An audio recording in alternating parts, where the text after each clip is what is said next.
Don-O-Mite. It was fun to channel surf. It was kind of hard to do a little pocket pool after you hitting the last channel button 50 times for 2 hours plus. Don-O-Mite. And his whole idea of overanalyzing, oh, he's an alcoholic and he misplaced the belt. And how could you have someone champion like that? The fuck out of here. Wednesday night. Don-O-Mite, you can have fun. You really are.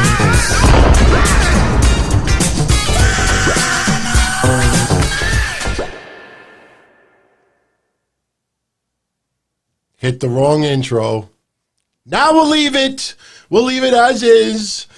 What's going on, everyone? It is Wednesday night, June 10th, 2020. That's what happens when NXT and AEW go off the air. And, look, not trying to criticize any other podcasters out there, but they usually will review only one show. I do both shows. And when they both end, not only at 10 o'clock, but not even 5 minutes before I start this show, I got to type in my final notes for AEW, got to type in my final notes for NXT, transfer it into the room, make sure everything is working, hit the stream, and go, and I hit the wrong intro. What's up, everyone? Interesting end to NXT tonight. Tick-tock. I don't know, this is me maybe nitpicking a little bit, but did it seem like the hourglass was not perfectly straight, and maybe the sand was not coming down at first, and when they did the back shot, with the camera behind Scarlett, that maybe somebody straightened it out, because then we saw the sand coming down. But I loved it. I enjoyed it. Both shows tonight I thought were entertaining. If you remember last week when I did the show, I said to everybody that I expected the NXT and AEW ratings to be very, very close. I think my prediction for AEW was like 737 and NXT was somewhere around like 700 or 698. The actual ratings were 730 for AEW and 715 for NXT. Very, very interesting. Now, I'll be honest with you. When you look at the actual matches that went down tonight on NXT, if you look at just the match results, I don't know if it's as impressive as, NXT or WWE thinks that it is. Once again, it's a marathon, not a sprint. I am an AEW fan. I'm an NXT fan. I give criticism where I feel where it's necessary to both brands.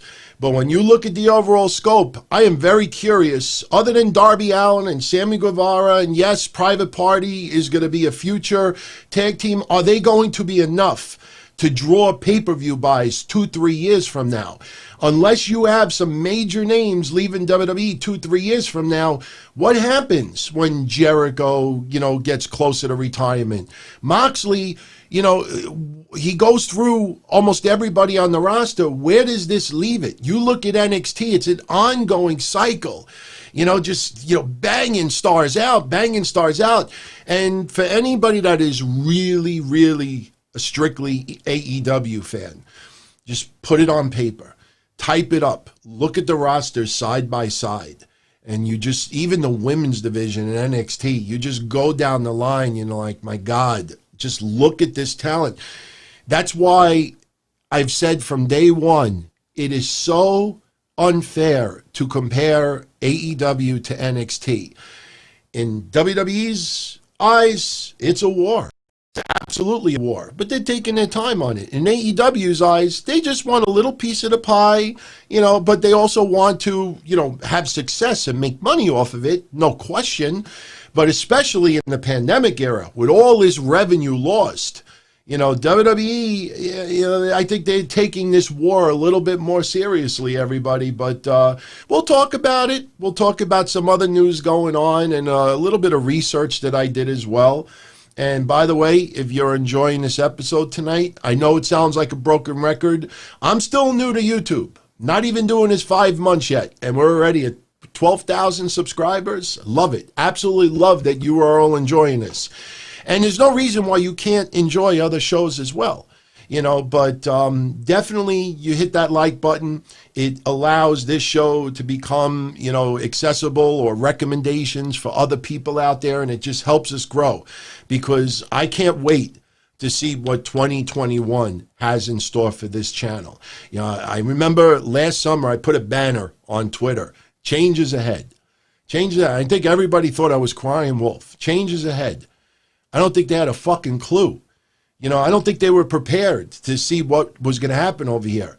I think that banner may need to come out again for 2021. I have some crazy ideas in my mind as far as the future of the Donzilla Army. So, Andre the Giant. What? Andre, racist. Oh, I should tear the shirt. Come on, man. I don't think of Andre the Giant as a racist. But I don't know him personally, so maybe you're right. Maybe you're right. I just wanted to wear a little retro shirt. I'll be honest with you. I would go inside and get it right now. I had on originally a blood orange polo shirt that I wear in the summertime. And I was going to wear it just to show everyone what blood orange actually is. Those oranges, look, I know Jericho's line about Blood Orange Cassidy being juiced, great line. But those weren't blood oranges. And if you're going to keep saying they're blood oranges, they're 20 pounds of blood oranges, and then all of a sudden he takes a bite out of one and you realize it's just a regular fucking, 30-cent orange. I wanted to show you what blood orange looks like. When you open up the orange, it looks like fucking blood. That's what a blood orange is. But look, that's nitpicking. Wrestling is always supposed to be exaggerated. So I'm not criticizing the segment. By the way, if you didn't see AEW yet tonight, you watched the Best Friends Orange Cassidy versus the Inner Circle match. It was about 4 minutes of fun that I'm a fan of Orange Cassidy. The gimmick gets a little corny at times, which is what it's supposed to. But there was about a 3 or 4 minute segment when Orange Cassidy got that fucking hot tag. You go back and you watch that. I mean, we complain sometimes. At the very end tonight with Hager, when he was taking the chair shot right before AEW go off there, did you see Hager fucking Matarazzi? It's not his fault, obviously, but Hager is going to get the chair shot by one of the fucking private party, and he does this. He bends down and he's waiting for the chair shot to the back. Little things like that piss me off. Little things like that are not necessary. Hikaru Shida, the number one woman in AEW, which I've been saying for quite some time now, Hikaru Shida. Something happened on the match tonight that I swear to God I wanted to throw up. Seriously. And as you see, I'm not looking at my notes right now, but what I am going to do is I'm going to put up my little stopwatch over here just to show you. And I'm sorry if this pisses off people on the download. Maybe I'll edit it down so you don't have to go through this. But did you all see the segment where Nyla Rose took Hikaru Shida and she was laying over the top rope in the middle of the ring. She's on the top rope hanging over it like this, like teeter-tottering. And then Shida decides to take Statlander and put her on the rope next to Hikaru Shida. And then Nyla Rose jumps off the top rope and hits the leg on both of them, and it's a beautiful visual. It's a beautiful fucking visual. The problem is, this is fucking Nyla Rose. I'm not criticizing her. I compliment Nyla Rose all the time, but this is just fucking science. You have someone that fucking big, it takes too long. It takes too long, and I want to give everybody an example for this. And again, forgive me if this pisses anybody off, but I just want, and I timed it. So just to show you, I'm not exaggerating. I'm not playing this. If you go back and you watch that, Hikaru Shida, Nyla, she's hanging over the rope. This is how long Hikaru Shida was just laying teeter-tottering on top of the rope before Nyla Rose did her move. All right, I'm waiting. Ready? This is what she did.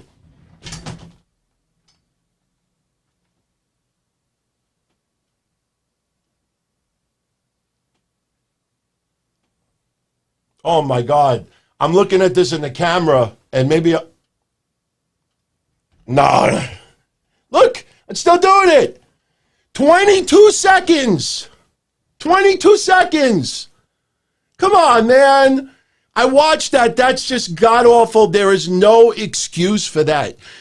The finished product is fine, but she's hanging over the ropes, and Nyla Rose is like, do-do-do-do-do, let me put Shida on the ropes, do-do-do-do-do, and meanwhile, I can understand if this is Lisa Matarazzo on the fucking top rope, but this is the number one woman in the company. It's not like she got hit over the head with a cinder block and she's unconscious laying on the top rope. She's just teeter-tottering, 22 fucking seconds. I don't care, One Fall, if you think that was so stupid. Wait, actually, I take that back. He might be saying that spot was stupid.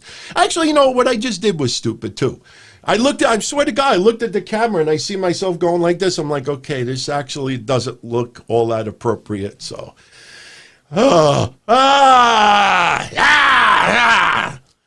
the way, didn't I tell you? El Hijo del Fantasma, the leader of the fucking mask crew, even though Mish and I on the last breakfast soup, which the next one will be taking place this weekend on Patreon. I think we're doing it Saturday, but Dario Cueto would have been very interesting if WWE could have brought him in and, maybe had him as the leader of this whole faction. But, as I said the last week or two, El Hijo del Fantasma, and he's not even going by that name anymore. He unmasked, and we'll get into that a little bit later, but I wanted to share something with you I think you all will find really, really cool. All right, in case you're not aware of this, this is the mother of El Hijo del Fantasma. And what she does is she gets tattooed on her body, like very important moments in her lifetime, especially involving children, her child. And I don't know if she has more than one kid. I think she might. But what she did was she had tattooed on her arm El Hijo del Fantasma's NXT Cruiserweight Championship win. Now, when I looked at that, I was like, I hope they don't change the design of the title anytime soon, because there was rumors that some of the belts were changing. I thought that was wonderful, man. And I saw almost nobody bringing that up. I thought that was pretty fucking cool. And look, I know some people out there, sometimes they get tattoos of certain things, and, then they'll hashtag everybody in wrestling so they could get noticed. And unfortunately, they get that stark reality sometimes. Oh, let me tattoo to my face, my neck, my arms. And then I hashtag the people that I tattooed to me, expecting some type of tweet sex in return. And I tweet it, and I post the photo, and I get no response. I tweeted again, oh, maybe they were offline tonight. They do have a wrestling show tonight. And I get no response. And I tweeted again, come on, man, I'm in pain. I got tattooed. It's just here forever. Ever. No response. I have no problem with anybody out there that gets a tattoo paying tribute to someone that they like in wrestling.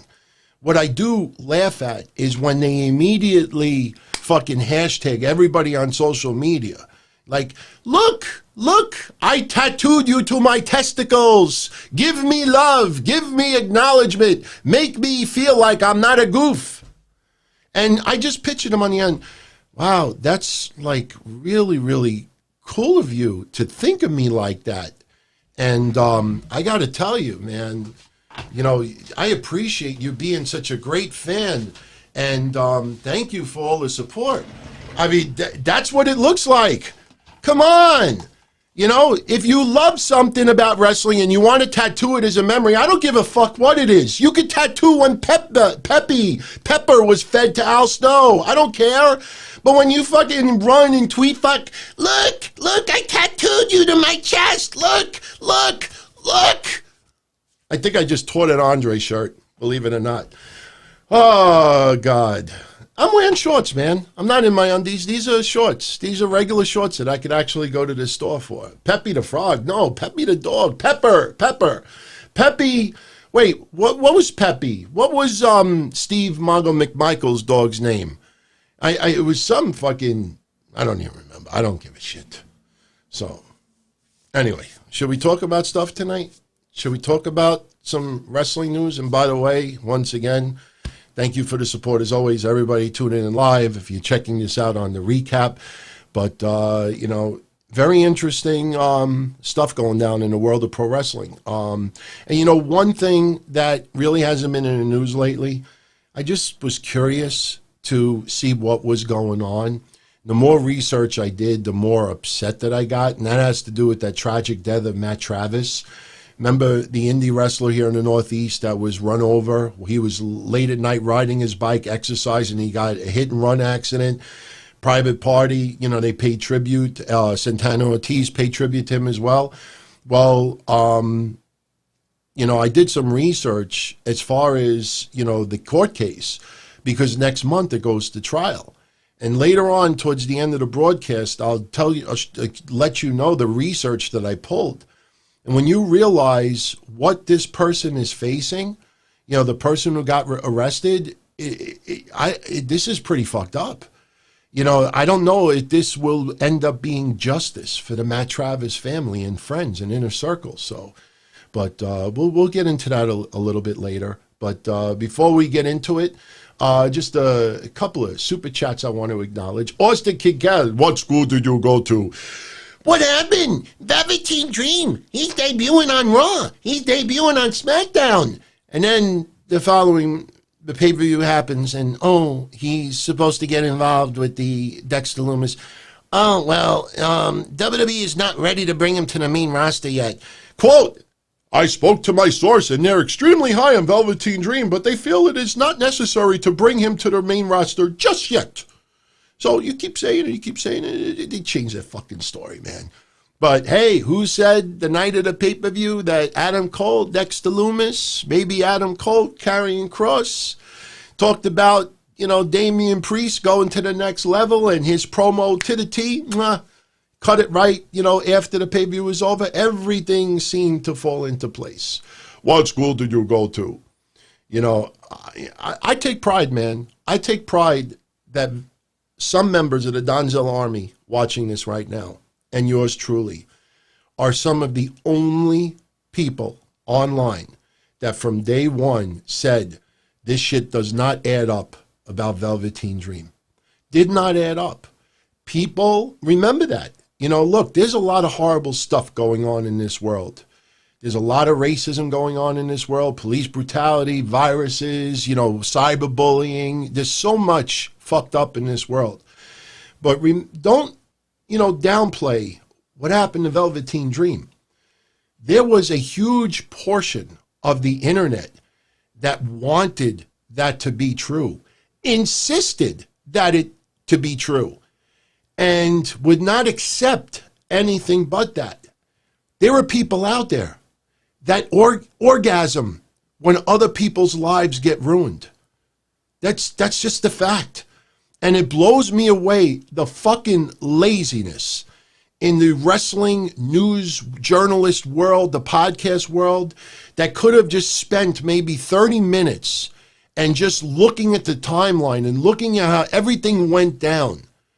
And then you would have immediately said, no, there's just too many fucking coincidences. How did this person happen to be on this Reddit page with this person and this person at the same time at 4 o'clock in the morning? This, and that. And then you look at the other stuff and then you see things that, and again, you got teenagers with balls of steel that are posting screenshots of conversations, screenshots of type stuff, screenshots of audio stuff, and they post everything but the main event, everything but the solicitation, everything but, let me show you what school that I go to. Let me, it was all missing. And then, yup. It's disgusting. It is fucking disgusting that people are only concerned about what they tweet fuck. Look at all the people who died the last couple of weeks. Wasn't just Hana Kimura. It wasn't just Mr. Wrestling #2. We mentioned, I think, 6 deaths in the last couple of weeks. And I paid very close attention to other wrestling news sites and podcasters. And unless they could get a nice tweet fuck out of it, no fucking mention whatsoever. Disrespectful. Garbage. So, you know. And since I mentioned him, I might as well bring it up now. You know, Mr. Wrestling 2, Johnny Walker, died. God bless him. I got his age right here. He died. How old was he? He was 85. 85. I hope to live to 65. 85 years old. God bless that guy. One of the top wrestlers in the 70s. You know, it breaks my heart that, you know, coming from, you know, New York, I didn't get to experience a lot of Georgia Championship Wrestling and a lot of Florida wrestling when I was in my underoos, because unfortunately we didn't have that type of cable access to see all of those outlets. So my first real deep experience of I saw him in the magazines all the time, but my first deep memories of Mr. Wrestling #2 as a kid is watching him when WWF, you know, invaded TBS. And then they were trying to bring World Championship Wrestling presents the World Wrestling Federation.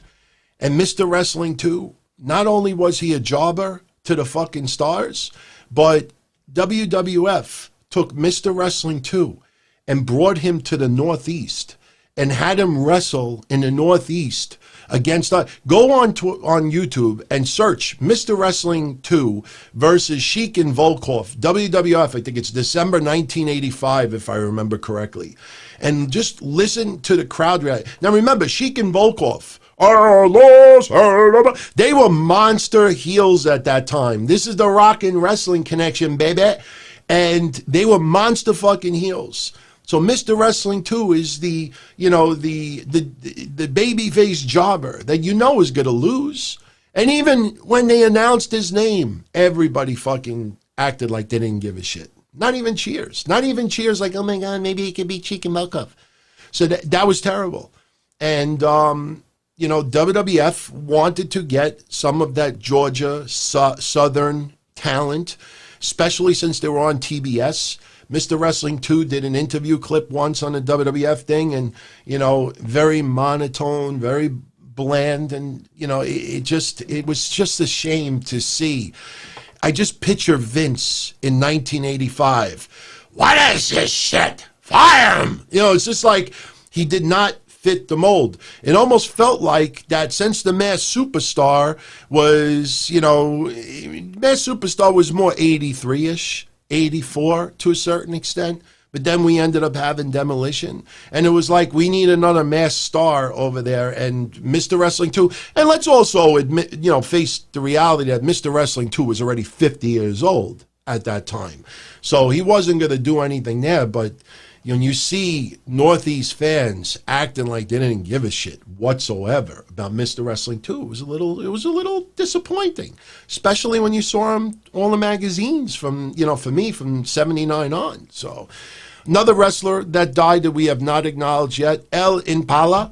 If you go check out some history of Mexican wrestling, Lucha Libre, he actually was pretty damn good, actually wrote a book as well.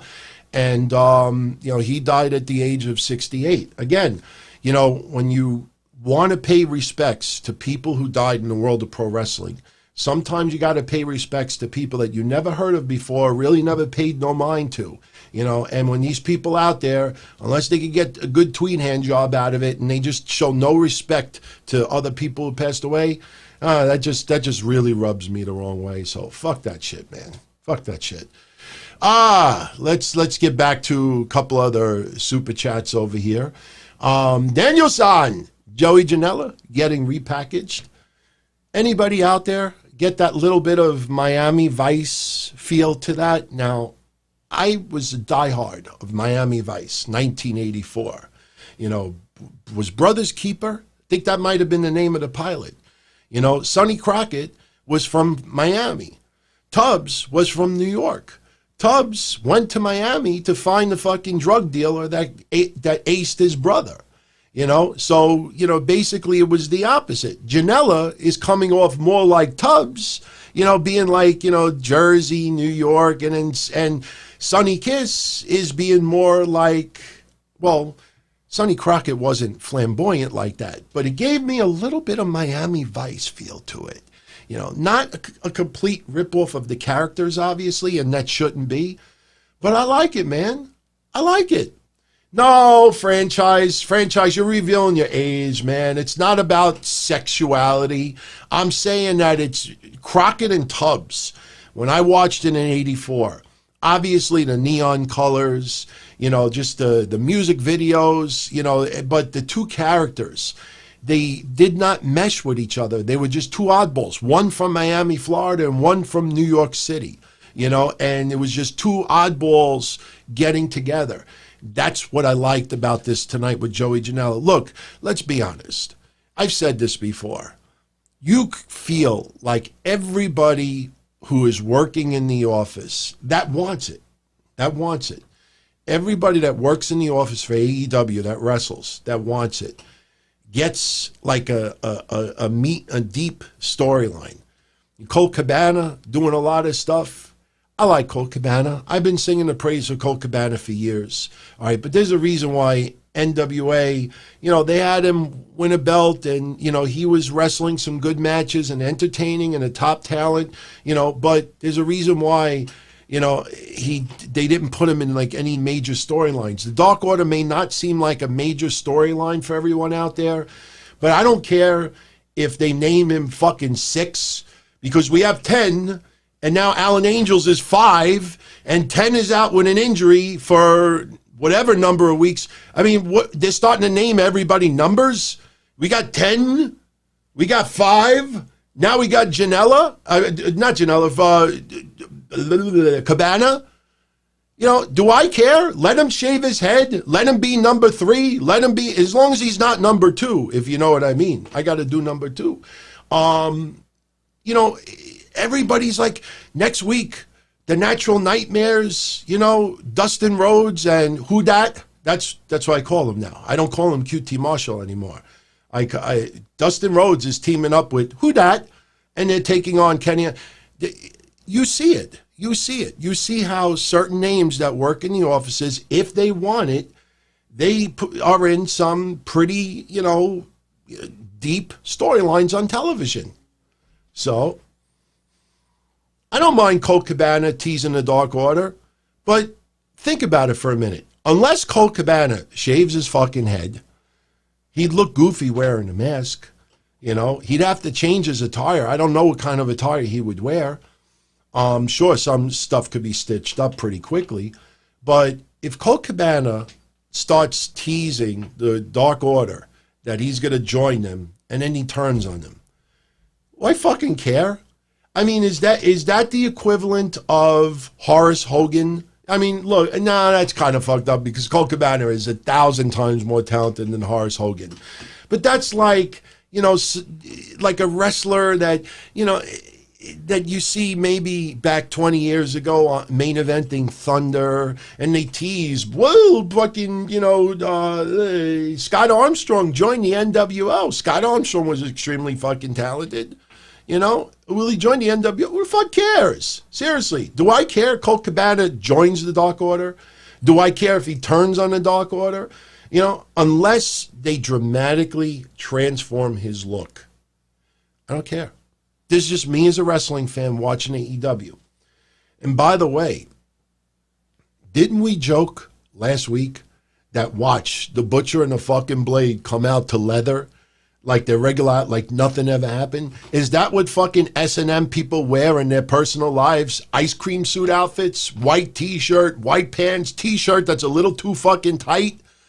And then you got fucking the Blade now. He's fucking letting his hair grow, and he looks like he oh, come on, man. Seriously? Jody Moncrief says wrong. Wrong about what? Wrong about what? Tell me what I'm wrong about. You don't just write wrong DT and you don't write nothing else with it.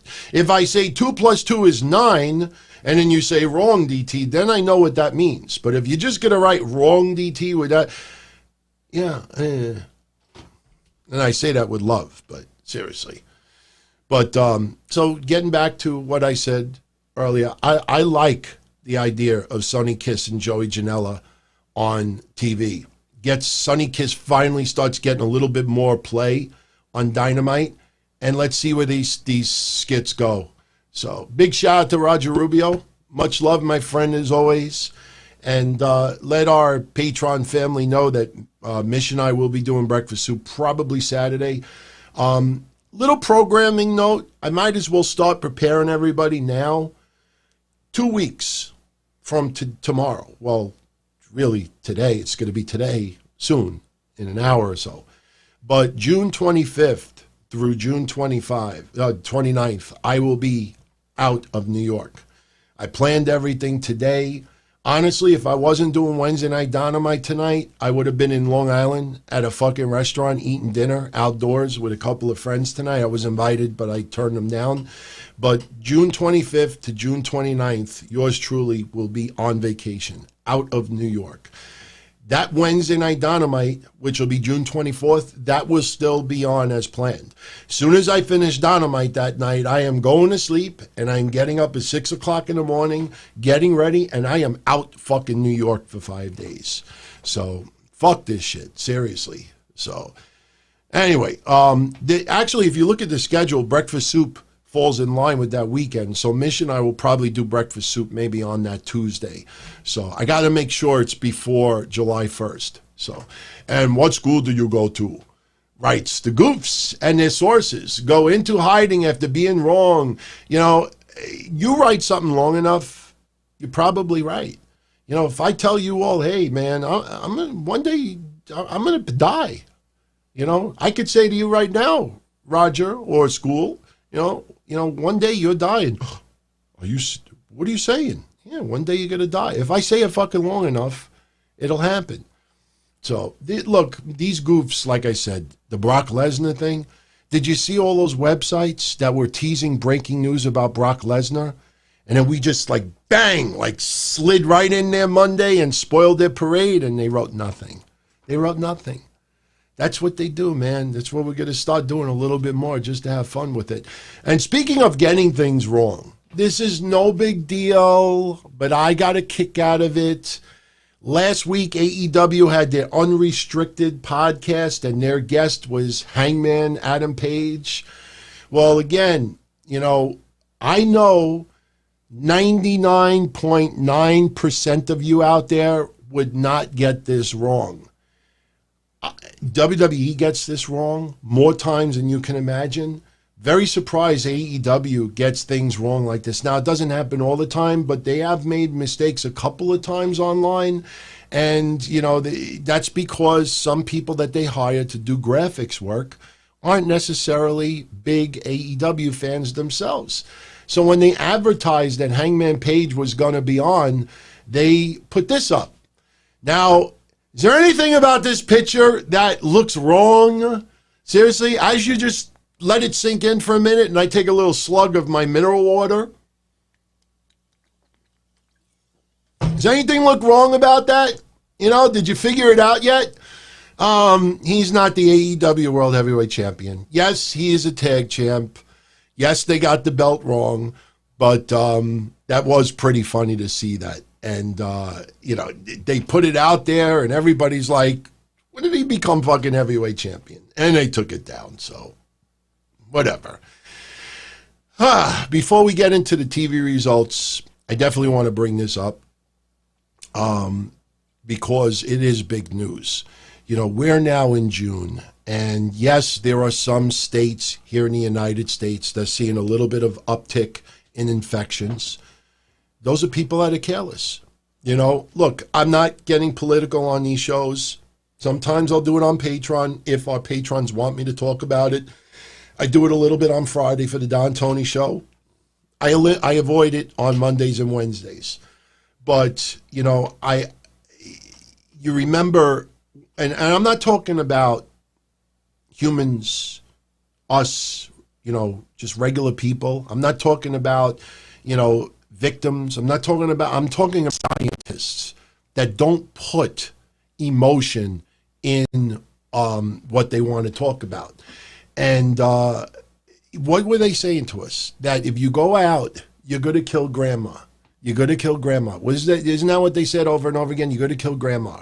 Now, as a scientist, as a doctor, as a surgeon, if something is so catchy and they want to put that guilt trip on you that it could kill grandma, Then they turn around and they say, oh, yeah, you could protest. If you checked out the Don Tony show last Friday, Friday and a half ago, I was totally in support of the protesters. People were very shocked as far as how I have evolved in certain things and my views. But when it comes to the fucking virus, you know, they just backtracked because they didn't want the gang, you know, mentality ganging up on the scientists. So I can't go to a funeral for my own family, but it was okay, you know, when a cop does a racist act. And the reason why I'm bringing this all up is because when you see the uptick of people that are getting infected right now, that's carelessness. If I was going to go out and protest, I would still wear a mask. You know, as uncomfortable as it may be, I don't want to get sick from it. Some people out there chose not to wear a mask. If you want right now to go to a fucking bar, you go to Florida, you're on the beach, and they got this little tiki bar over there. You go to the bar, and you're trying to get laid. You know, it's hard to get laid when this is over your face. Hey, baby, what's going on? You know, so people take the mask off. It's just like I said with the condom. You know, I'm not going to wear a condom today. It just feels better. Well, guess what? If you're not fucking careful, you might make somebody pregnant. So when you see the uptick of people getting infected, whether it's a protest or going to a bar or whatever they decided to do, they were careless. That's why there's an uptick. So if you stay careful, even if you go to a protest, whatever it is, if you stay careful and you take precautions, you will not get sick. Plain and simple. So Japan is now starting to get their act together as far as wrestling shows go. New Japan Pro Wrestling yesterday had a big conference call, and they announced that they're going to start resuming shows June 15th. It is now June 10th. 5 days from now, they're going to start doing shows again. Not only that, they're going to start allowing fans back to their shows July 11th. So we're only 1 month away in Japan to see fans back in attendance. Now, at first, only 1/3 of the buildings will be filled with fans. But let's remember, there's a lot of events that we see, whether it's the Indies, Impact Wrestling, MLW, Japan, WWE, AEW. What are people's fascinations? What's their fetish online? Oh, look at all the drapes. Oh, look at all the empty seats. Oh, look, the hard camera's full, but look at everywhere else in the building. It's empty. Well, guess what? A lot of those fucking places are already only at 50% filled. So 30% filled, 1/3, 33%. For some events, it's going to look normal. Because some fucking, just look at TNA at the time. When they had the global farce, as I called it. You know, that infamous picture where they rented out the 7,000-seat baseball stadium and they only drew 116. Even if the pandemic said, hey, TNA, you can have fans again at the baseball stadium, but you can only fill it at even 10% capacity. 10% capacity is 700. Could you imagine if that was TNA Impact COVID era? And you say, I would punch whoever the fucking doctor is that would tell TNA at that time, if it was now, hey, you know, you can have people at your baseball stadium, only 10% capacity. I'd punch that scientist right in the mouth because 10% would be 700. They couldn't even draw $1.50. So for some of these places out there, when you say 1/3, don't think because of 1/3 capacity that, oh my God, there's nobody going to be there. The only difference, and you will have some events that will have the same number of people now that they had before COVID because they couldn't fill up buildings. But the only difference now is, let's see if Japan has them social distance. Because it's much different to have, let's say, 800, let's say they can have 800 fans right now. 1/3 capacity, 800 out of 2,400 seat building. It's a big difference if those 800 could all sit in the lower rows next to each other with masks on, or if they have to stay 6 feet apart, because then everything looks scattered. That, you know, that's what it, you know what it'll look like? It'll look like Mortalica. Hey, you know, I have no problem with anybody being fans of anybody in wrestling, hardcore fans of people. That is their right. I would not, you know, criticize, you know, plus I'll start wars if I do. As far as Karrion Kross goes, I'm happy, man. I'm happy. Because Impact Wrestling did him dirty. You know, they had obviously a gem there, you know, Scarlett, 2 gems, and you thought that they were going to, you know, push him to the moon, and it didn't happen.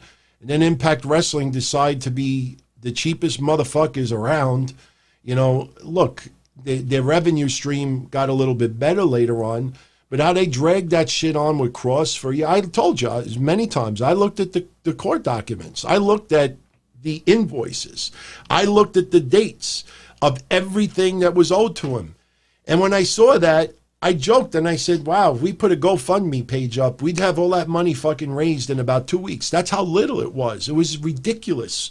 So WWE saw money in the guy, and they are not going to hold back on it. They are going to blow their load, you know. And then the greatest thing about it is if Karrion Kross does become NXT champion, or he becomes NXT North American champion, you know, you still got Raw or SmackDown in the future.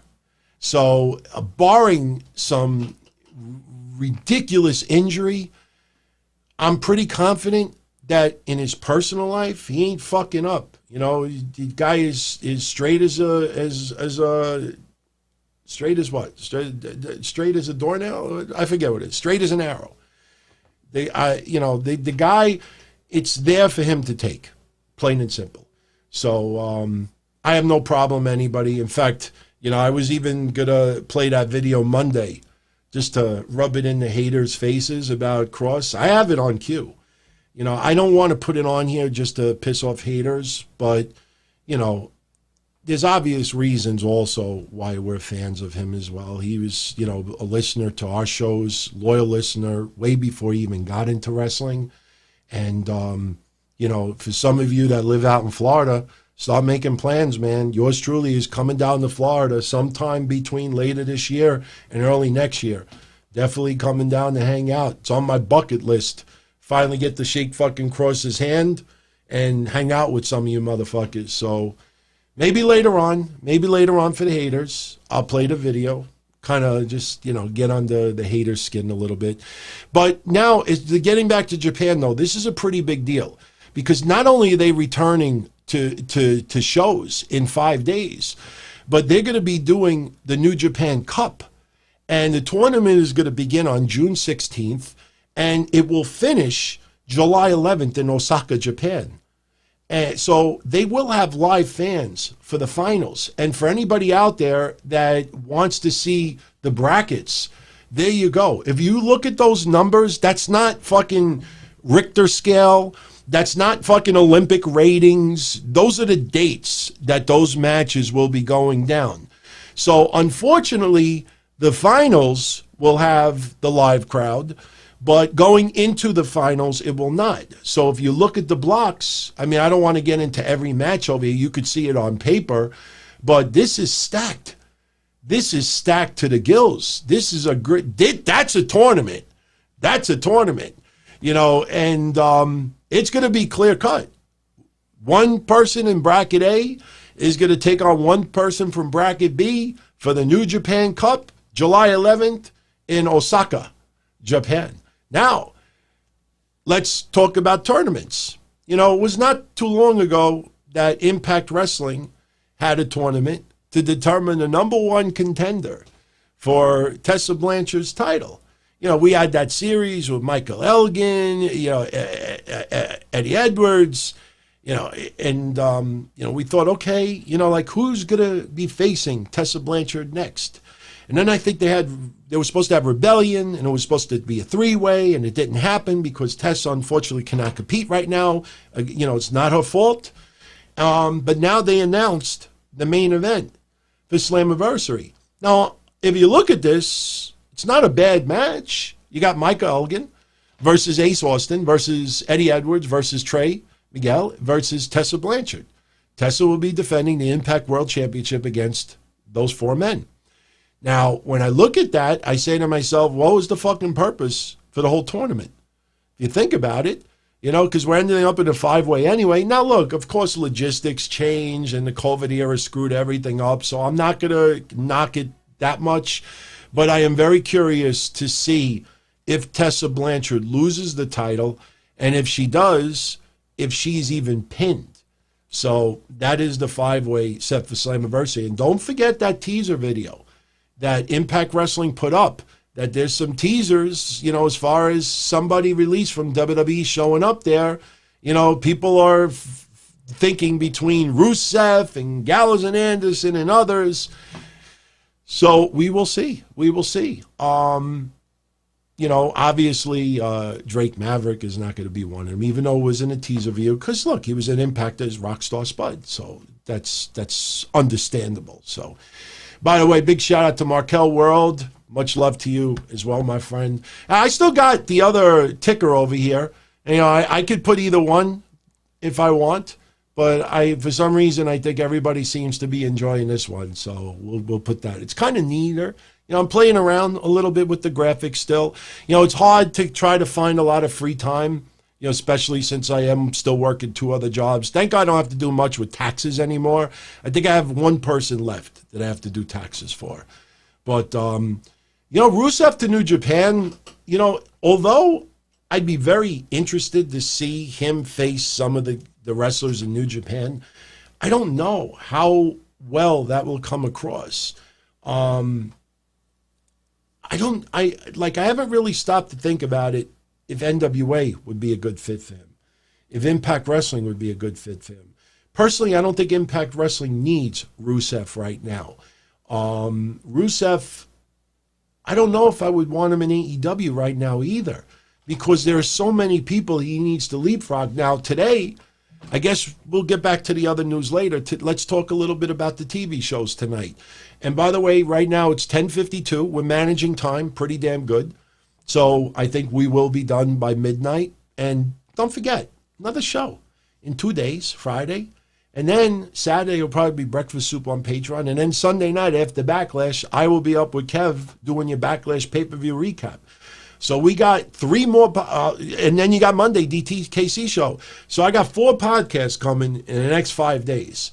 So if you're not sick of, and I don't know why does my skin look pink today? I'm just looking at that, and for some reason I look pink. I don't know if anybody's noticed that. I look pink. I don't, maybe I could kind of fix that. That's a little better, right? My skin looks like pink. It looks like a newborn. What the fuck is that? I look pink. Thank God I could adjust things a little bit in real time. I think that's a little better. I don't know. I look sickly today. I don't know why. You know, but we'll just leave that for now. That's all right. So people commented about my Andre the Giant shirt. But so let's talk Pinky. So let's talk about AEW tonight. Jericho doing some commentary. I know what some of you are going to say. You got Shivani. You got JR. You got Excalibur. Why do you need a 4th guy? You know, well, they're taping some other matches. So Excalibur will be with Taz. They're going to tape some other matches. And Jericho wasn't there for the whole night. Jericho was there on commentary up until the point where Best Friends and Orange Cassidy took on Inner Circle. But FTR, okay? FTR opens up Dynamite tonight, and they take on the Butcher and the Blade. Once again, I understand it's Florida. I understand people wear, you know, white jeans and white T-shirt, not, you know, just because it's light temperatures, sunshine, whatever. But when you have a gimmick that you're S&M, leather, whatever it is, whatever the fuck they are, and you show up looking like you're selling, you know, Mr. Softy. I wanted to play the Mr. Softy jingle over here, but I actually did some research, and I could actually get flagged for copyright just by playing the Mr. Softy jingle. You know, I could hum it. They look like Ice Cream Man. How the fuck do you take seriously the fucking Goof and the Blade when they're dressed up looking like they're ready to sell bonbons to people the week before? Walking down the steps. They should have fell down the steps. So, anyway, FTR has their match. Straight up wrestling. No fists, no flips, just fists. Look, anybody that follows me for a long time knows I have said repeatedly that the Revival you might even remember when I said that WWE is going to make them do comedy skits to try to get them over.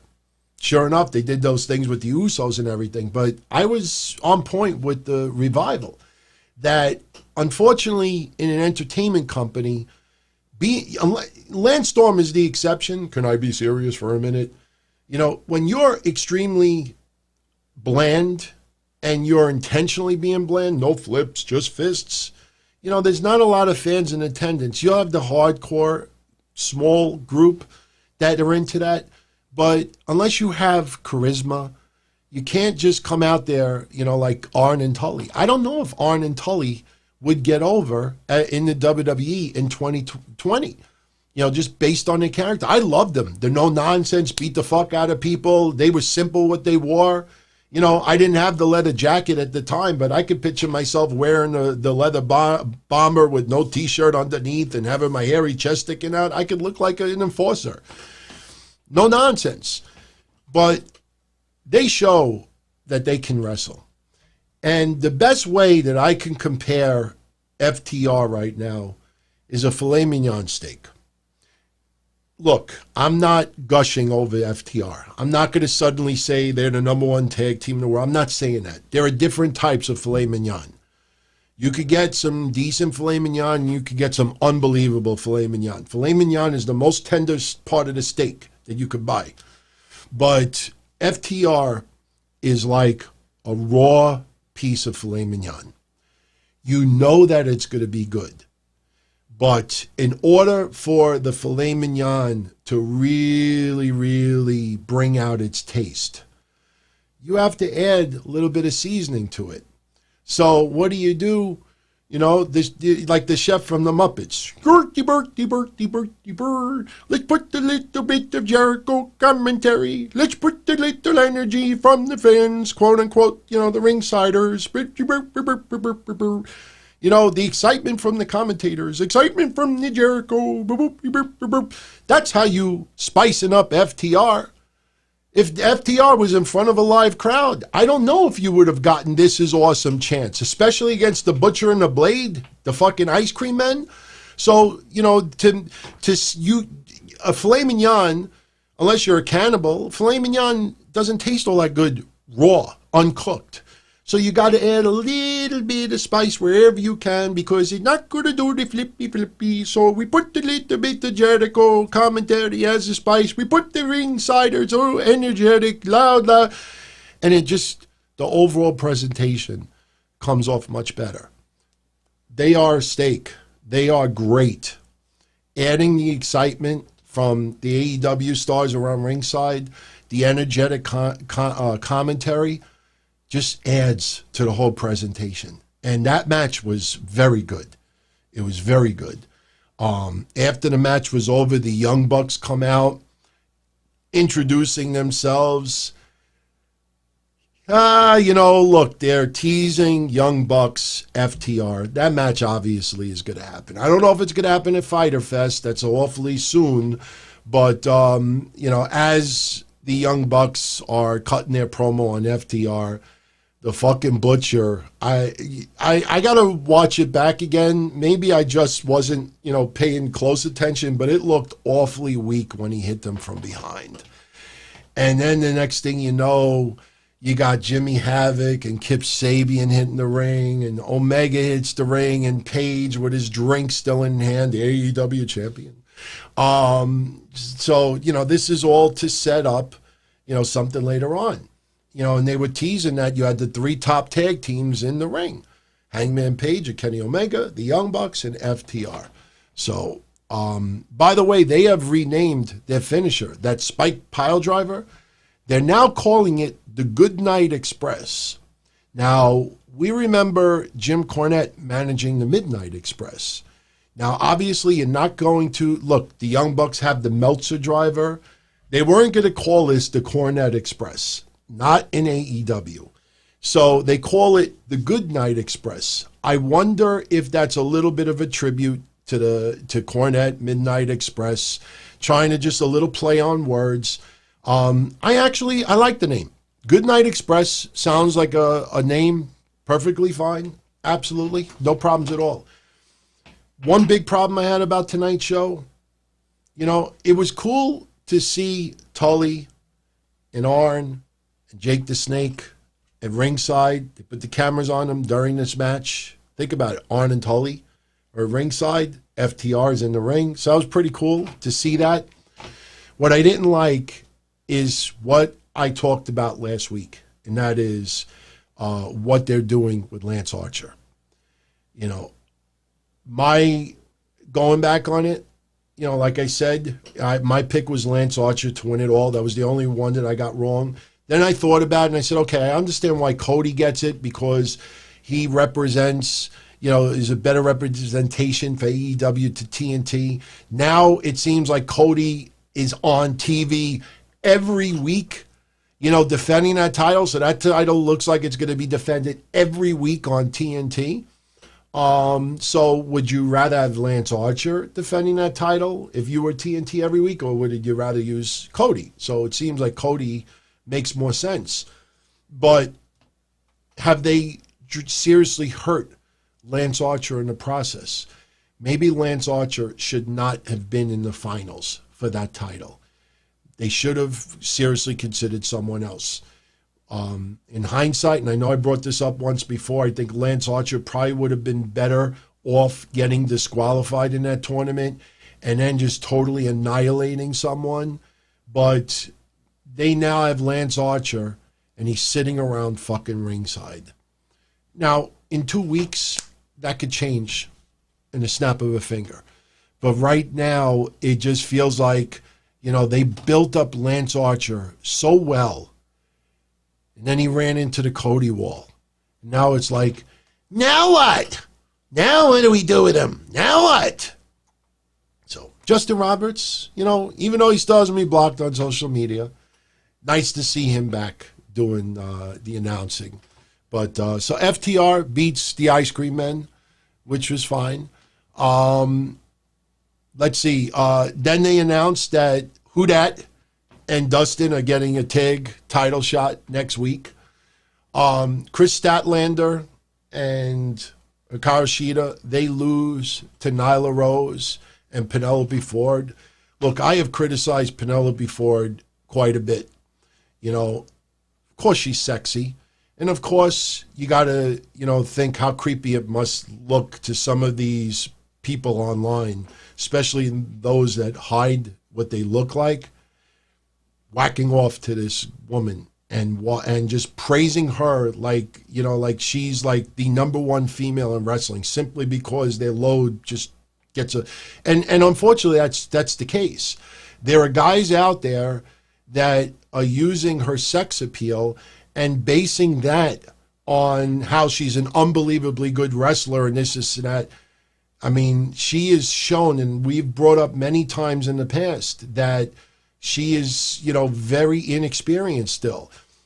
She's video game talented in the sense that if she can set up a move herself, she could land it nicely. But when you have to do it with a moving object, it gets sloppy. She hit the diamond cutter, whatever you want to call her move. She hit it tonight, and it looked great because she's standing still. But when she tried to do that against the ropes, that time with Britt Baker, it was the drizzling shits. So Penelope Ford, unfortunately, and look, her sex appeal, she knows she's got that sex appeal. Her, and I've said this before, her kissing Kip Sabian on camera is to get under the skin of the men out there that are sexually attracted to her, infatuated to her. So, unfortunately, you got the creeps out there that just look at her as a piece of meat to masturbate to. That's just the fact. But I will say this. the match that they had tonight, she actually did very, very well. Nyla Rose is improving. You could see it. Shida is obviously, got it. And Statlander is on her way as well. This was one of the better AEW women's matches that they have had in their history. You don't base having like I've said before, Penelope Ford should be able to do good. Monday, everybody was making such a big deal, and look how Peyton Royce and Sasha Banks, how well they work together. Well, they should. I mean, they have worked against each other many times in the past, and they fucking fought for the belts before, and Peyton Royce is a WWE star. These people should be able to bring it. Maybe not as good as other people, but you're in the big time. So Penelope Ford has talent. That's a reason why she's in AEW. It isn't just eye candy. So tonight you have to give everybody in that match credit. The only spot that I didn't like is what I said earlier.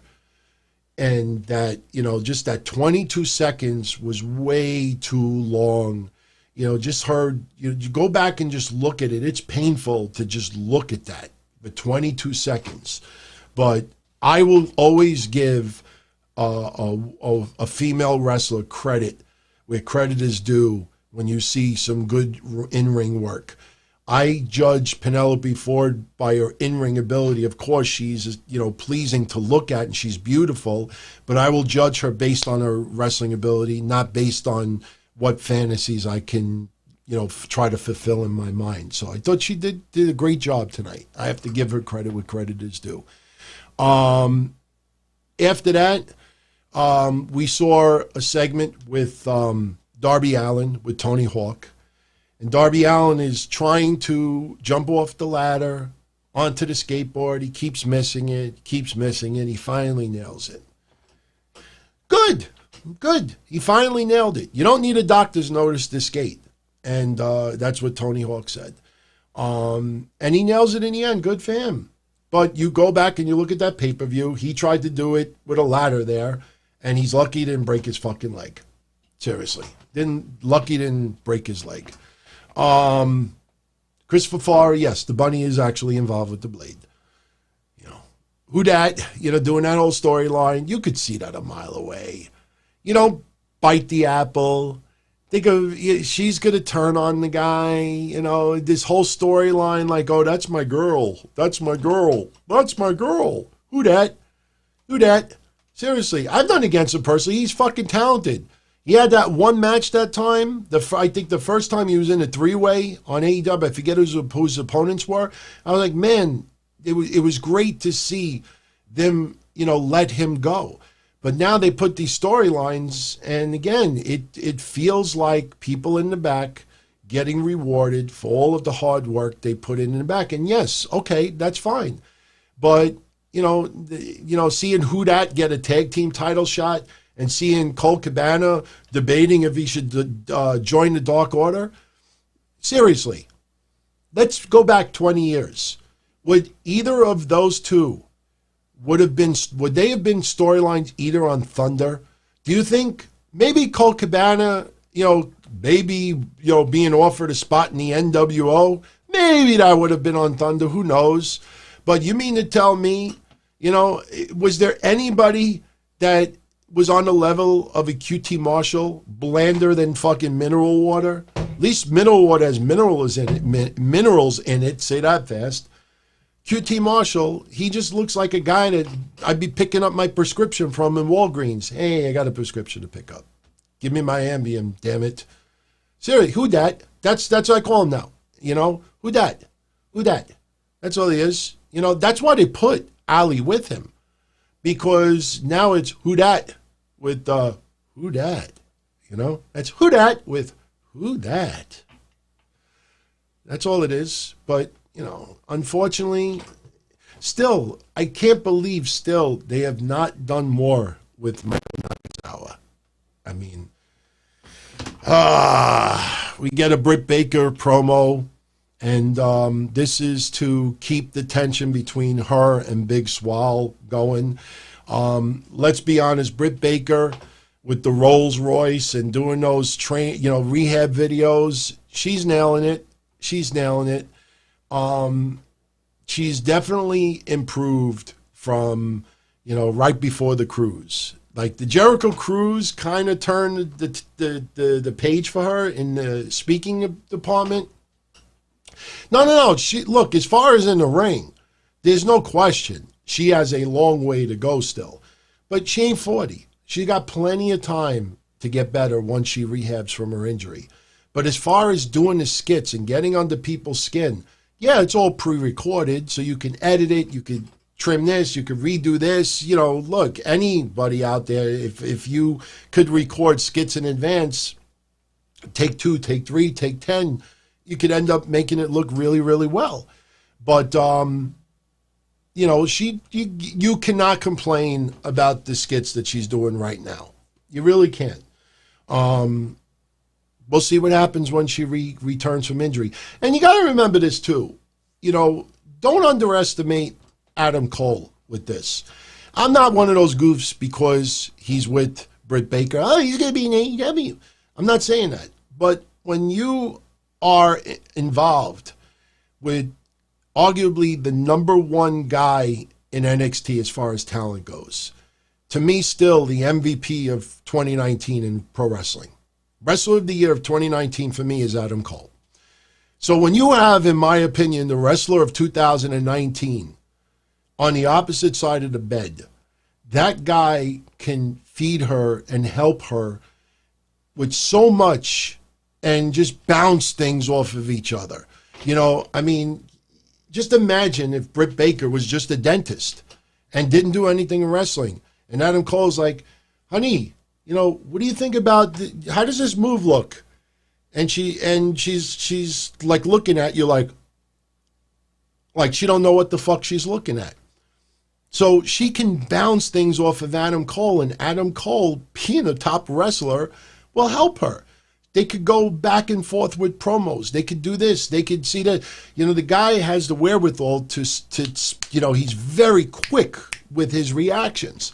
So I think he can sense, things that might click and might not. So Adam Cole being with Britt Baker is a huge, huge plus for Britt Baker. So don't underestimate that. Seriously, don't underestimate that. So now we have Orange Cassidy and the Best Friends. They defeat the Inner Circle. We had Orange Cassidy actually get the crucifix on Ortiz for the pin. Fun match. If you haven't figured it out already, if they do something with Tyson and Jericho, Best Friends will probably be in the corner of Team Tyson. They have decided, and look, this gives Best Friends and Orange Cassidy a little storyline right now. Orange Cassidy, everybody that gets him enjoys what he does. So getting a little interactive with Jericho, this is a clear-cut example of a veteran helping a younger star build up. Matt Hardy. Beautiful what Matt Hardy's doing. Private Party, Sammy Guevara. Here, if you haven't figured it out, and you could be the biggest asshole, tweet fucking negative shit about AEW just to get hits and likes. Even if you're not a fan of AEW, there is no question now that you could see clear as day how the veterans in the ring are trying to help elevate the younger guys, make them feel more valuable. Cody versus Mark Quinn, would that have even closed out? And I keep bringing up Thunder, but even if you want to use Main Event or Sunday Night Heat, or Velocity, would Cody versus Mark Quinn, would that have closed? Maybe for some. Was not a bad match tonight. This helps Mark Quinn. Cody has already got it, and I've turned the page on Cody in a positive way. So there's no question that this is to help bring OC and Best Friends to another level. And if you haven't watched the match yet, like I said earlier, go back and watch it. That 3 or 4 minutes when Orange Cassidy got the hot tag, and he was right at the beginning when he was doing the pockets thing with Jake Hager. Watch those 3 or 4 minutes. every spot. And I've said this about, Santana Ortiz also many times in the past. Like, they'll set up for a spot and they're just standing there a little bit too long and it's visible. But tonight, everything was being nailed really, really nice. So I enjoyed that match very much. And then after the match was over, this is where Jericho's pretty much done with commentary. Races down the ring. They beat down Orange Cassidy, bloody him up a little bit. And that's Jericho with the line that Blood Orange Cassidy has been juiced. Good segment. And like I said, I think this is going to set up the best friends in Orange Cassidy with Tyson, if Tyson does do something with Jericho. Next, we had MJF cutting a promo, talking about how he's been undefeated for over a year, yet Jungle Boy gets a title shot. He goes at it ringside with Billy.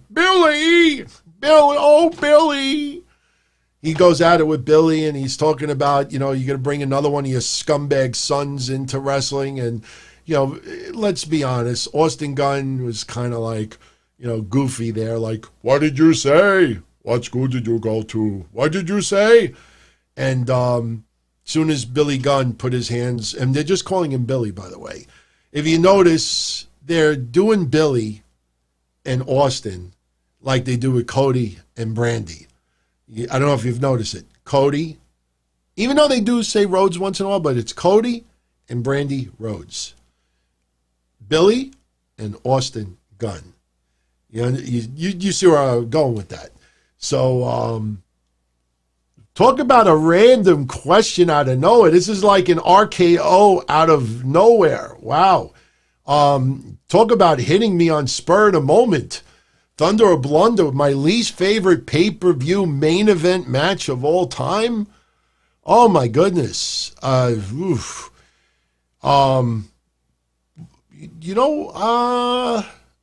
Would Roman Reigns and Undertaker, would that be considered a main event pay-per-view match? Right in spur of the moment, I think Undertaker, Roman Reigns. I've been watching those Undertaker documentaries, and, I've talked about how it's amazing how much love the veterans have for Roman Reigns. He is, and by the way, can I say this before I forget? Can I say this, since I mentioned Roman Reigns and this? Yes, we don't talk Raw or SmackDown over here, but I do want to bring this up because I got to take credit for this one. For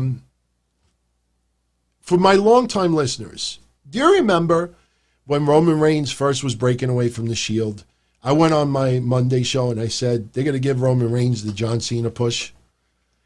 He's the next John Cena. And my co-host had said to me, he doesn't look like John Cena. He doesn't wrestle like John Cena. And I said, no, he's going to be the next superhero. He's going to be the next, guy, like Super Cena and a role model and this and that. And then we got 4 years of Roman Reigns. Look, we know the leukemia stuff. This is way before that. But, I saw way back when that Roman Reigns was going to be, he was taking Cena's spot. How many months have I been saying that Dexter Lumis gives me the Undertaker vibe? Did you see tonight, after the match was over and Dexter Lumis was laid out and Cole went up to him and he rised up and immediately hit his book? Every motherfucker on social media tonight was, yo, that's just like Undertaker. I fucking loved it. Dexter Lumis has been giving me Undertaker vibes for months. Is he going to be the next dead man? No. It's just like the Roman Reigns. When I said he's getting the John Cena, he doesn't look like John Cena. He doesn't wrestle like John Cena. Neither does Dexter Lumis. But people are now getting it. Just get these vibes, these hunches. So, here more random. Maybe I know that there's a random wrestling podcast, so I would never, step on anybody's toes. Maybe we got to do an episode soon of just random shit. Throw random shit at me. In fact, maybe even Friday. You want to throw random stuff at me and just try to catch me off guard? we could just get into some wild and crazy shit. Wild and crazy shit. Forget wrestling tonight. Let's hear about massage parlor stories. No, we'll do that Friday, Anthony. We'll do that Friday. When I got my tires slashed that time, going to the Chinese masseuse. You know, I don't think people want to hear that story right now. You know, I'll tell everybody the Cliff Notes version of it. Way back in the early 90s, I used to have this Black Cutlass Supreme. It was god-awful. And I spent the money on the stereo system. And one time, me and my friend, we came into some cash. Somebody was babysitting. My friend went into the drawer. You know, I know you got gold, took the money out. The next day, we decided we were going to go to College Point Boulevard in Queens, Flushing, Queens. And if anybody's ever been to College Point, you know that College Point is mostly Asian. It's been for decades. So we decided we were going to go get massages. And we went, it was, I believe, a Sunday. And there was a mechanic shop. And we thought that it was closed for the day. We had no place to park because College Point Boulevard is not easy to park. So we make a reservation, you know, you want massage, $99. So we set up appointments for the massage. And I'm not being racist. That's how they talked when I asked. I remember, you know. So we pull up. I park my Cutlass. We don't know where we could park. So we see this tire mechanic place that's closed. It's early, like 10 o'clock in the morning. So we go into the place. We get massages. And while I'm getting my massage, now this is the early 90s, so we didn't even have cell phones yet. We had beepers. So my friend, like, he's knocking on my door, and he's like, Blas, because that was my nickname. He's like, Blas. He's like, you got $50 on you? And I'm like, yeah, why? He's like, give me it. I'm like, for what? And he got happy ending. So he's getting his happy ending. I didn't get no happy ending. I was very self-conscious because I was a lot heavier at the time, and that was probably about 2 years after I was embarrassed at Papagallo for dancing. So I just was always like very self-conscious about myself. So my friend goes and gets happy ending, and I get my massage finished, and I'm waiting in like the front of the massage parlor for him. We go outside, and I got 4 flats on my car, 4 flats.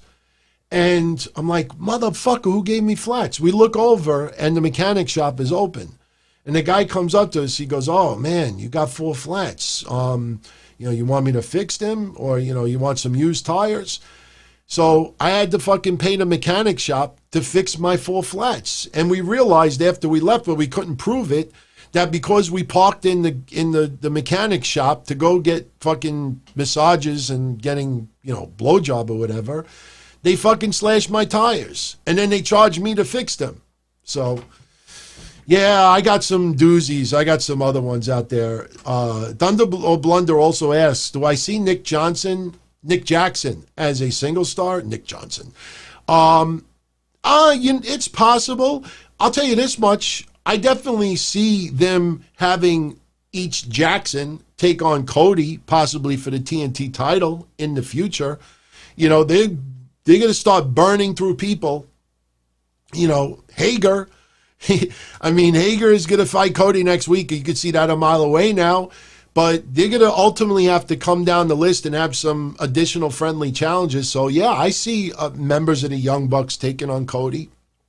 As far as the only way I see Nick Jackson as a single star is if Matt Jackson gets injured, which we don't want, or takes time off for whatever reasons. So, yeah, so Anthony Diaz, we'll move on with that. So, getting back to AEW, we talked about MJF and Billy Gunn. But I had to make that comment about Dexter Lumis because, you know, I think sometimes people forget, you know, like where they hear things sometimes. That's why, nothing against Monday show, but I hate when I come up with ideas and analogies, or I don't, and my co-host does, and then people are like, oh, yeah, you remember when you said this? I'm like, I never said that. Oh, well, you said, I heard it on your Monday show. Well, it's 2 different people with 2 different ideas. That doesn't mean we have the same ideas. But Dexter Lumis has been giving me those Undertaker vibes for a long time. I popped. When I saw him get up like that, I immediately started hitting reload on Twitter with Loomis's name, and I saw Undertaker. Thought that was great, man. So we have Sammy Guevara beating Colt Cabana. You know, the way this match came across, that Cabana was on a losing streak. He's off. All the ingredients to join the Dark Order. Are you a loser? Are you sick and tired of losing? Blah, blah, blah, blah, blah. Guevara beats him. Cabana's teasing joining the Dark Order. Be honest. Just saying. So we have Guevara hitting the GTH for the pin. After the match is over, Brody Lee comes out with the Dark Order. Brody Lee helps Colt Cabana to his feet. They walk out. This leads later on with Dasha Fuentes. I think it was Dasha trying to interview Cabana, and he goes into the locker room of the Dark Order. But one thing that also happened was Matt Hardy comes out. This continues from the segment from the week before where Private Party were in the bar. Matt Hardy shows up, and when Matt Hardy goes to leave, he bumps into Sammy Guevara and says, respect, respect.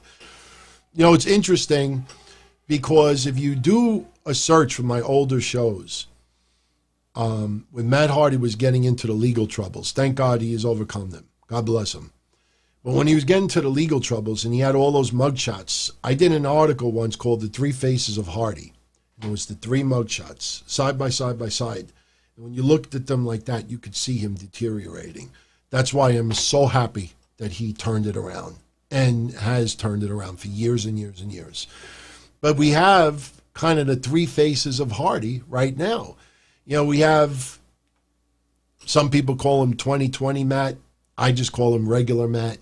You know, he's showing respect for Sammy. You're the future. The only way you can maximize your potential is to leave the inner circle. Guevara don't want to hear it because Matt Hardy tried to kill him twice, you know, with the cart. So then Matt Hardy transforms into Matt Fax Matt or Big Money Matt. We got the Matt Fax on the screen, matter of fact. Then he turns into Damascus, delete, delete, delete. So 1 minute, Matt Hardy is showing love and praise for Guevara. Next minute, he wants to delete him. So I'm enjoying it. Again, Matt Hardy helping the Stars of Tomorrow. Clear as day. Wonderful, wonderful. You got to see more of that. And you know what? Here's where WWE gets it wrong. You don't always have somebody who is older get pinned. That doesn't necessarily help that person go to the next level. Matt Hardy just jobbing out to all of the young stars does not necessarily build them or bring them to the next level. It's things like this, having interactions, going back and forth, trying to, you know, show someone the light. Every person is different. But it's not strictly wins and losses help get people over. So, yeah, it's kind of like split personalities. Sure. You know, he goes in and out, you know, of different personalities. Yeah. You know, they're not going to call it like bipolar or tripolar or anything like that, you know. So next we had the Joey Janela Sonny Kiss segment, which I talked about earlier. Loved it. Finally, they're giving a little bit more play to Sonny Kiss. I don't care if it's just skits. You kind of see that tag team is going to form, and that's going to be a flamboyant tag team, without a doubt. Joey Janela doesn't mind to, you know, play with sexuality a little bit. So he's the perfect ingredient for that. By the way, Vickie Guerrero did an interview, and she said that she would love to manage someone in AEW. So my question to you all out there is, who would you want to see Vickie manage? When and it doesn't necessarily mean it has to be a female wrestler. I immediately, without looking at the roster and just thinking spur in a moment, my immediate reaction was, maybe somebody like Sean Spears. Even though he's got Tully Blanchard, it just doesn't seem to fit for me. You know, taking out a fucking glove out of a box does nothing. So Britt Baker I thought about also, but Britt Baker is actually pretty strong on the mic. So I could see Vickie being more of a cougar to a younger person out there. Oh, I would not want Vickie managing Who Dat. Who Dat? Oh, no. Could that be her new catchphrase instead of excuse me? Who Dat? No, you can't say it. You got to say it fast. You got to be like, who dat? You can't say who dat. Could you imagine like vanilla generic white people out there? Who dat? Who dat? Who dat? No, you got to do it fast. Who dat? Who dat? It almost sounds like HWHODID. Who dat? Who dat? So, next week, we have MJF versus Billy Gunn. We have Hangman Page and Kenny Omega versus Dustin Rhodes and who dat, also known as the Natural Nightmares. The TNT title, which will probably be Cody versus Jake Hager. Jericho and Guevara versus Best Friends. And I think Best Friends have put up their title shot at Fyter Fest on the line to take on Guevara and Jericho. And then you have Kip Sabian and Jimmy Havoc against the Young Bucks. So that's what we have in store for next week. Jon Moxley cutting a promo. Can't wait to pop Brian Cage's head like a pimple at Fyter Fest. He's one miserable son of a bitch. Pisses him off that anyone thinks that Brian Cage could possibly beat him. That drives him. Taz, again, I know I'm in the minority. Every week that goes by, little by little, the minority is doing this to the people out there making fun of Taz. Oh, you fucking Taz, 2020 Taz, roly-poly Taz, he's cutting a promo, he sucks. What are you doing out there? As every week goes by, us that think Taz is doing a good job is just slowly giving those people the finger. There was nothing about Taz's promo tonight that sucked. Fucking guy, fluent, doesn't stutter, doesn't come up with fucking one-liners, stuff that is fed to him. Just very smooth. No problem with it whatsoever. So then you had Brian Cage attack Jon Moxley, even though Taz pleaded him not to do it, trying to play off that Taz cannot control Brian Cage, the path of Cage. And Jon Moxley gets powerbombed on the car. Thought it was excellent. No, seriously, Benjamin, I'm not kidding, man. I mean, Taz, tell me what was negative about Taz tonight. Seriously, if you could come up with something. I mean, what are you going to say? He's short. The fucking guy is better on the mic than about 80% of the roster we have out there in the world of pro wrestling. The fucking guy is believable. He might be older, but he's believable. So, it's funny how people out there say, oh, we don't have managers anymore. And we don't have anybody like Mr. Fuji. We don't have anybody like Slick. We don't have anybody like J.J. Dillon, Gary Hart. And we don't have anybody like Bobby Heenan anymore. And then when I think of all these goofs that say that, I say to myself, how old were all these managers at the time? Weren't they in their 50s, their 60s? Weren't they in their, and then I think about Taz, and I'm like, you're making fun of him that he's old, but meanwhile, you had orgasms to Gary Hart, you had orgasms to fucking Bobby Heenan, Mr. Fuji, Johnny Valiant, excuse me. That's why I say, you actually take and think about what some of these goofs say online, and you think about the hypocrisy, how they'll just they'll gush over someone. And when you gush over someone that they don't like, they laugh at you. They make fun of you. They call you a goof.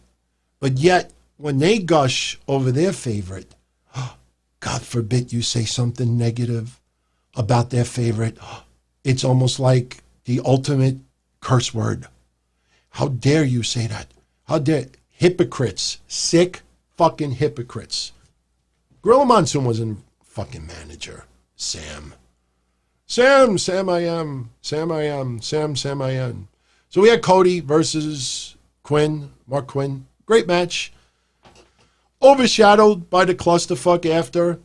I think AEW might have finished 2 minutes too early. So let's just have everybody go out there and start beating each other up. And then Hager, watch it. Little things like this piss me off.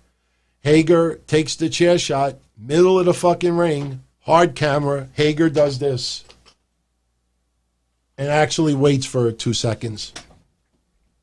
Didn't like it, man. Seriously, Benjamin, you know what the sad thing about it is, Benjamin, and all those hypocrites? Misery loves company. And when I expose frauds and fakes out there, and you see it with your own eyes, keep in mind that unfortunately there are so many other people on social media that do the very same thing. That's why instead of staying away from those people, they actually flock to those people because they feel comfortable with those people. That's why I said this before, way before COVID, I social distance myself from almost everybody on social media. It's not that I dislike anybody out there. It's not that I hate people out there, but I've realized that in many ways, social media is toxic. It's like a drug.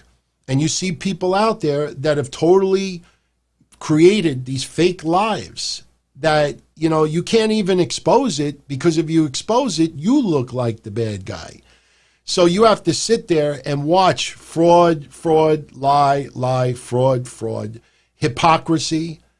And instead of people calling those people out, they join along with it. So I try just to make people aware. You know, I know Matt Hardy, woken. Me, it's not a catchphrase. I just try to make people aware. You could see it for yourself. So anyway. So next week we have Hager and Cody. Now NXT, you know, we had Adam Cole come out, showing a lot of love to Velveteen Dream. Velveteen Dream proved that he's one of the best, but he's not Adam Cole, baby. Doesn't freaking matter who his next opponent is. And then we have Roderick Strong and Bobby Fish come out, and they're a little bit tormented that they were in the trunk of the car by Dexter Lumis, playing a little trickery with the camera. Roderick Strong thinks he sees Dexter Lumis. We see Dexter Lumis. Then they look in that area and there's no Dexter Lumis. So they think that Roderick Strong is seeing things. Opening match, Mia Yim and Keith Lee versus Candice LeRae and Johnny Gargano. And again, you know, look, for the diehard NXT fans out there, I know it comes across that I zoom through NXT recaps, but when you actually think about it, and this is a great point I can make, tonight was probably a really good example of it. By the time Keith Lee and Mia Yim lost to Gargano and Candice LeRae, it was already 30 minutes later. You look at AEW, they had 3 different segments go down in 30 minutes. So you have more. And I'm not saying that that's necessarily a good thing, but WWE really spreads a lot of stuff out. And some of the matches, you know, you have your moments. I mean, Keith Lee always has a comedic moment in his match. This time around, he lands in the arms of Mia Yim. Oh, he's so cute. In Your House, we had, you know, Gargano lands in the arms of Keith Lee. Oh, it's kind of cute. So, you know, it was a decent match. But in the end, you know, we had Mia Yim. There was one moment in the match that I was like, Mia Yim hit a suplex to Johnny Gargano. Johnny Gargano not only sells it, but he goes outside the ring. And then like a couple of minutes later, he's still selling the suplex as if fucking Cross gave him the suplex from the top of the fucking Full Sail University building to the floor. I mean, Gargano was overselling this suplex, you know, but it was a fun match. But in the end, Mia Yim missed the suicide dive. She landed in the arms of Keith Lee for that cute moment.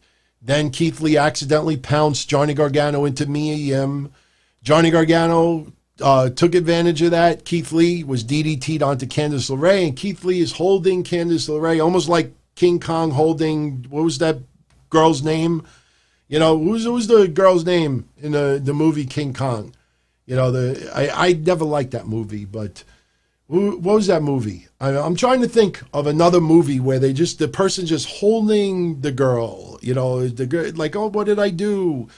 Didn't they do something like that in and they're doing, I'm not talking about the actress's name, Jessica Lange. Yeah, what was Jessica Lange playing? What was her name? Was her name really Anne? Anne? They only once. Look at these fucking guesses over here. Nobody watched that movie? Betty Boop. Yeah, okay.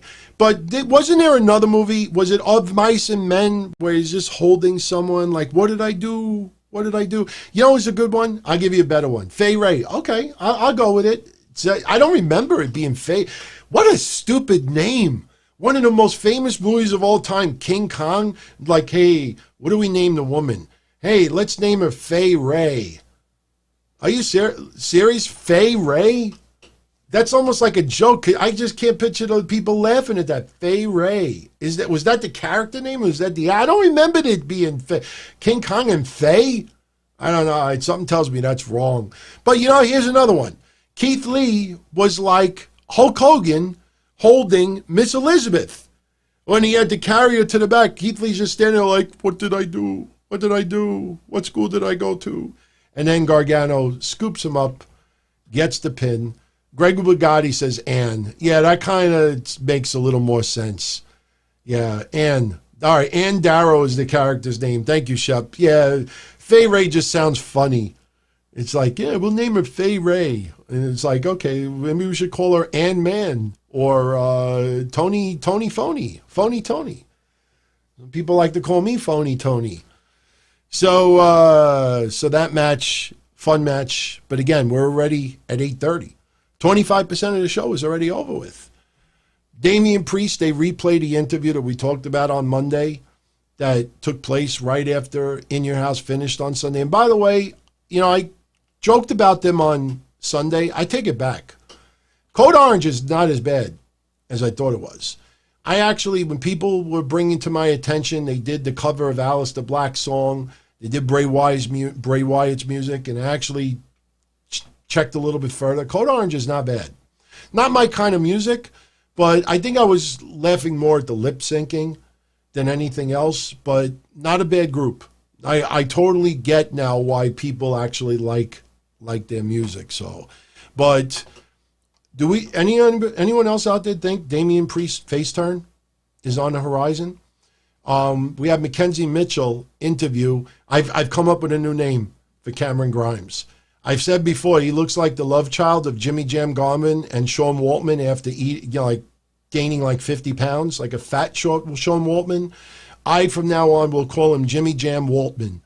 That's what Cameron Grimes looks like. If you actually look at his face closely, he looks like the love child of 80s Jimmy Jam Garvin, and Sean Waltman, like a fat, overweight, obese Sean Waltman. That's what he looks like. Jimmy Jam Waltman. So he's interviewing and he's kind of criticizing Priest for losing. He beat Balor. I don't know if Balor needed to get his win back tonight, but it was an okay match. I'm just not feeling Cameron Grimes. Never did for some reason. Nothing personal against the guy, but I don't like him. But Damian Priest knocks him on his ass. I think Damian Priest might be on his way to a babyface turn. I'm not sold yet. But I could see it. I don't know if you all out there can too. I could see it. I got news for you, man. I think it'd be interesting to see Damian Priest go to the main roster. But if he were to go to the main roster, I would see him only as a heel right now, not as a babyface. But that guy, I've been singing the praise of him for a very long time. He's going to the next level, everybody. And you could witness it with your own eyes. Indus Sher, which is Rinku and Sarav with Malcolm Bivens. They beat Mikey Delbrey and Mike Reed, also known for the lazy podcasters and journalists out there, the enhancement talents.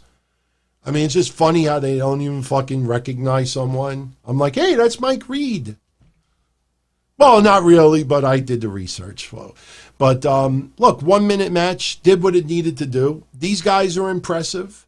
You know, people out there having vibes kind of like comparing them to AOP. Why? Because they're big? You know, because they're dominant? They win 1 minute matches? You know, they have white beards. You're going to call them the Viking Raiders? You know?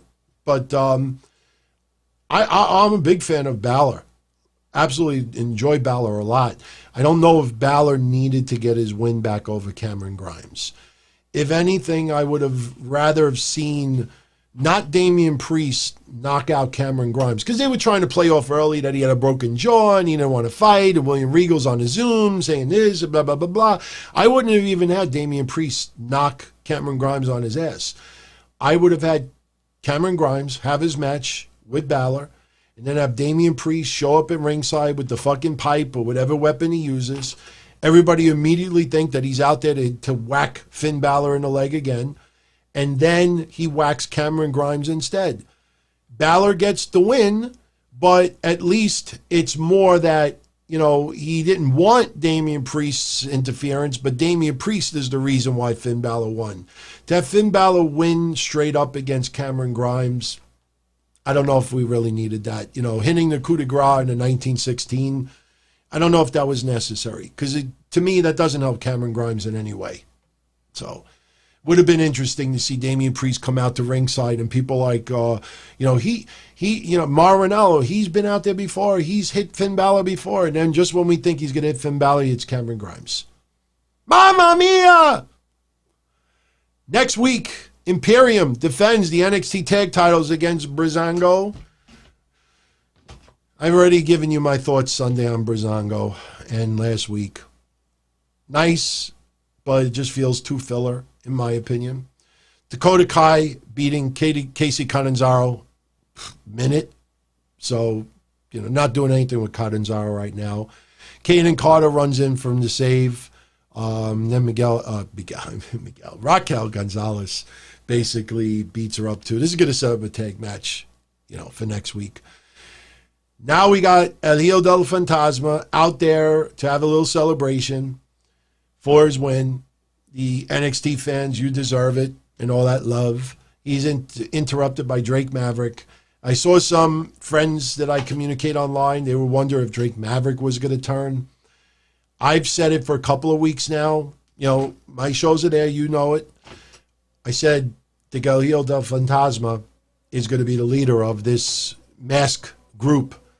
And sure enough, Drake Maverick wants another shot at the title. Fantasma says yes. Crowd is loving it. Next thing you know, two masked wrestlers go around ringside. We have Fantasma and Drake Maverick back to back facing the masked wrestlers who are on each side of the ring. Then Fantasma turns around. The minute he turns around, that's it. Fantasma's turning and he's going to attack Drake Maverick. So all three of them start beating down Drake Maverick, and we have the two masked wrestlers unmasked, and it's Joaquin Wilde and Raul Mendoza, which was interesting because they were the ones who were kidnapped. So we still don't even know who the others were. So there might be more pieces to this puzzle. But then El Hijo del Fantasma unmasks, and we've seen what he looks like before, obviously. I love all those people that claim to have been big fans of Lucha Underground and didn't even know who he was, what he looked like, or, he was only on, all the posters. I mean, seriously, if you follow Lucha Underground, how do you put any stock in any podcast or a website that claimed to watch Lucha Underground religiously had no fucking idea who King Cuerto was or El Hijo del Fantasma? So anyway, takes the mask off. I am Santos Escobar.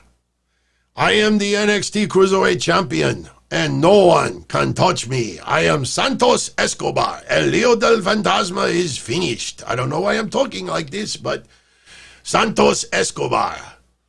Easy. A lot of people don't know how to spell Fantasma. Is it with an F? Or is it with a PH?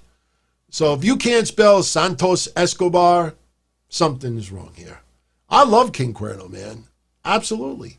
But they want a Latino army, man. So I love this. I want to see if they add any additional members to it. So Beth Phoenix announces next week the women's WWE Tag Champs are going to be on NXT, taking on Tegan Nox and Shotzi Blackheart for the titles. They ain't got no chance of winning. But they didn't announce who the women's Tag Champs were because they're fighting at Backlash. So we may have new champs. I don't think there's going to be any title change. at Backlash. I'll do predictions Friday on the Don Tony show. But, oh yeah, Triumph, the insult dog. Where is your pussy? I need to get, a long time ago, I was on eBay looking to buy one of those Triumph puppets. And unfortunately, I didn't buy one. I wanted one. I actually, I wasn't doing video at the time. I wasn't, really planning on it at the time. But I always wanted one of those Triumph dogs. Get the one with the cigar. And so, hey, Triumph. And I actually could talk without moving my lips all that too much. So maybe I could ding it inside. So, time to poop. Poop, poop, poop. So anyway, so main event time, Dexter Lumis versus Adam Cole. As I've said before, Dexter Lumis ain't getting that title. Dexter Lumis is the way to transition from Velveteen Dream to another opponent for Adam Cole. We did see Velveteen Dream make an appearance at the very end, kind of assisting Dexter Lumis, who was getting beat down by the Undisputed Era. Then, all of a sudden, after the match was over, the lights go out, and we see nothing. And we're wondering who it's going to be. And sure enough, we see at the entrance ramp, all the way in the top, Scarlett Bordeaux. And she is, dressed in a very, dark outfit. Hair, I love the way they're doing her hair right now. She comes down to the ring, and she's got sand hourglass, the hourglass there. And she puts it on the ring. She turns it upside down. And basically it's a message to Adam Cole that his time is coming. Tick-tock. Once that sand goes down to nothing, that doesn't mean that Adam Cole and Karrion Kross is going to happen next week. But this is now planting the psychological seed that someone else is out for his title. We'll see where it goes. I love the way it went off the air. Oh, shit. Are you serious? Oh, Darian. I'll talk about that Friday. It's baseball related, but there used to be a baseball player. I actually liked his work, too. Anybody that's my age that goes back, you might remember a baseball player by the name of Claudell Washington. Pretty fucking talented, man. Apparently he died. So, I'm going to go check that out. After I put the show up tonight, I'll definitely check that out. Maybe I'll talk about it Friday a little bit. So, definitely someone I grew up watching for sure. So, someone asked if I saw Karrion Kross taking the briefcase from Otis, Thunder or Blunder. No, I don't see that at all. Karrion Kross, is perfect in NXT right now. There is no need. Right away, I see people, bring him to the main roster now. Sure, make him fucking president of the United States too. Take your fucking time. Enjoy what you're watching. Just because people may have followed them in Impact, and just because people are fascinated with the intro and fascinated with him, let his character become established on television. Let the young fans out there that knew nothing about that duo, let them get to learn him. Let him become a household name. Then you start going further. Briefcase right now? No. Nowhere near, nowhere right now. Nikki said she's mad Hall of Fame didn't happen. It's still happening, man. It's still happening. They're pregnant right now. Let them give birth. Let this virus go away. They're going to get their moment in the sun. They're not just going to get the trophy mailed to them. This isn't like somebody who wins a World Series ring but is traded to another team or signs with another team so their ring gets mailed to them. They'll get their time. They're just trying to keep themselves out there in the lights, obviously. Anthony Diaz, you pervert. Fuck, marry, kiss. Dexter Lumis, Sonny, kiss. And the tire mechanic. I don't remember the tire mechanic. It's too many years ago. He's probably dead by now because he was a lot older than me. That's all I remember. If it was purely platonic, maybe I would marry Sonny, kiss. I don't know. Dexter Lumis is freaky, man. Dexter Lumis, like I said, my favorite theme song right now, and I can't come up with a good one there. That's creepy, man. That's creepy. I couldn't come up with anything. No way. I haven't checked this out yet. Big Japan Pro Wrestling is coming to IWTV. All right. Any of you out there ever heard of IWTV? IWTV? I haven't heard of that. So I'm going to go do a little research on this. They could have stuff streaming. It sounds like internet streaming. It's going to start June 18th. So I'm curious. So any of you out there, I know there's some of you out there that enjoyed Big Japan Pro Wrestling. I think Moxley was a big fan of Big Japan. So Soup says that he's heard. Oh, what's up, Mish? He's had a subscription for a year. Am I just like drawing a blank right now? And I've heard of this IWTV. I don't know why I'm not drawing a blank. But okay, all right. A lot of you out there have had it. Okay, I'm gonna go check it out. So, starting June 18th, Big Japan Pro Wrestling is going to be on there. And like I said, you may remember, I talked very recently about Big Japan Pro Wrestling. We were talking about some of Moxley when he did that Instagram live video. So, I'm going to go check it out. You know what's going to probably happen? I'm going to look at it, I'm going to be like, oh, okay, all right. There's so many streaming sources out there. So, Booker T did an interview recently. Was giving a lot of love to Impact Wrestling. He thinks that it might be time for Impact Wrestling to maybe step it up to the next level. I think his words are wise, but it's still too early. Impact Wrestling, we need to go back to live crowds. We need to have normalcy. Impact Wrestling needs to perform, just like any other promotion, they need to perform in front of live crowds. We need to see touring. We need to see advancement in storylines. The empty arena stuff is good to a certain extent, but this is just for the time being. You don't want to blow your load on some amazing storylines because it's just the aura, the perception of it. You do that in front of live crowds and you're touring, you're selling out arenas, and you see, this perception is a big deal. When you see an event and you only hear 200 people buy the tickets for it or 500 people, you might not order the pay-per-view because, wow, if they can't even get 500 people to show up, it's probably not going to be good. You may not even watch it. When you hear an event, they sold out 10,000 seats. Now you start thinking, holy shit, this is probably going to be awesome. You might buy it simply because the impression is that everybody is must-see TV, want to see it. So I think Impact, like I said last week, I think their women's division arguably could be the second best women's division in the United States as far as promotions go. NXT women, number 1. Impact Wrestling, number 2. I'm not sure between Raw, SmackDown, AEW who would be number 3. But I honestly think Impact arguably could be a number 2. If you don't follow Impact Wrestling, before you criticize me or question me on it, look at their women's roster. Sure, some people cannot compete right now because of COVID and restrictions, but when you actually look at that roster, it's pretty fucking impressive. It's been getting better, And what's good is that a lot of names, and I'm not even talking about Shamrock and some others, but a lot of names of very young guys and gals. So they can be around for the next 5-10 years. I'm not saying they'll be with Impact for the next 5 or 10 years, but they've quietly added some pretty damn good names to that roster, and Peraza was one of them. So let's see. I think we're just about done. I want to just finish up with this really quickly because I mentioned it before.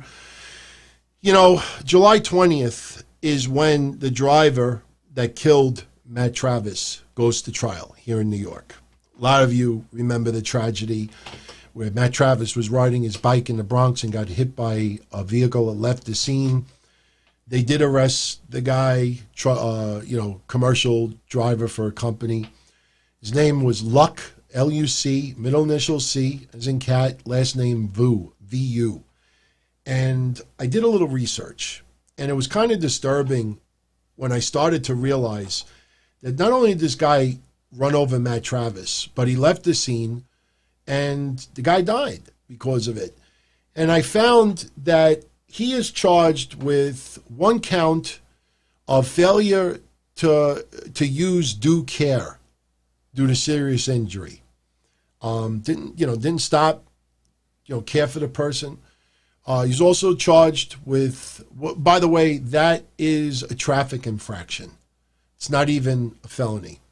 He's also charged with 1 count of reckless driving, which is a misdemeanor. And he's also charged with an unclassified misdemeanor. So what I decided to do is, since everybody just reads a court record and doesn't do any research, I decided to look at each person down the line. Psycho Jet Black is asking me, would Andre the Giant be over in today's WWE environment? I don't know.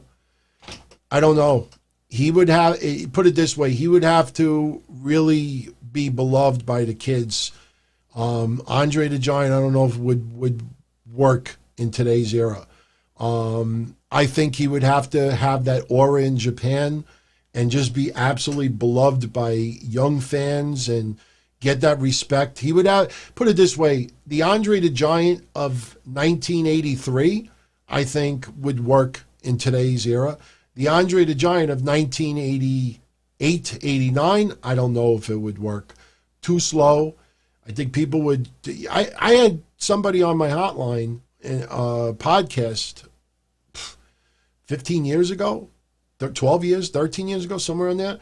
And somebody was saying that Andre versus Hulk, WrestleMania 3 is one of the worst matches in history because he just looked at it strictly in a work rate, not storyline or why that building was sold. So Andre, early 80s, yeah, because he already had a decent career and could still move a little bit and was absolutely beloved. You do the little friendly stuff, putting a hand in front of people's eyes and being very friendly and approachable with kids and having kids. There's a lot of little things that Andre did that people fell in love with. So I think it would work to a certain extent. I never had Sal from Arizona as a co-host, so definitely not Anthony. This guy, Dave the Genetic Freak, who used to be on for a very short time with yours truly and a few other people. So everybody, and by the way, June 9th, a day and a half ago, was my anniversary, 23 years doing this stuff. So I know haters don't want to hear that, but I don't care. So anyway, getting back to this case, and we're at midnight, so I want to finish because YouTube, it takes extra time to process now since it's going over the 2-hour mark. But I did the research of the 3 charges that this Luck Vu is being charged with related to the death of Matt Travis. This is pretty fucked up, man. First of all, the first charge that I said earlier, causing serious physical injury by failing to use due care. Because the guy did not stop and didn't attend to the person or just kept going, it resulted in, maybe further tragedy, died from it. And the actual law is a driver of a motor vehicle who causes serious physical injury, as defined in Article 10 of the Penal Law, to a pedestrian or bicyclist, while failing to exercise due care in violation of subdivision of that section, shall be guilty of this traffic infraction. No more than a fine of $750, maybe 15 days imprisonment, and he would have to take a safety course, defensive driver class, and he gets 2 points on his license. So the maximum that this guy could get is 15 days in jail and $750 fine and 2 points on his license. He could also get all of that. All right, that's one. The second one, which is the reckless driving, we don't know if this Luck Vu has ever been convicted of reckless driving before. I don't believe he has. So going on the idea that he's never been convicted for reckless driving before, that second charge, he could go to jail for up to 30 days and a fine of up to $300 with about $90 in surcharges. All right, so when you look at it so far, 15 days in jail, $750 fine, and then possibly another 30 days in jail, $300 fine. Then he's got to take this, it's called driver responsibility assessment, where basically you pay $100 a year for 3 straight years. And it's like an extra fee you got to pay because of the number of points or tickets you have on your license. I'm an insurance guy, so I know this pretty clear.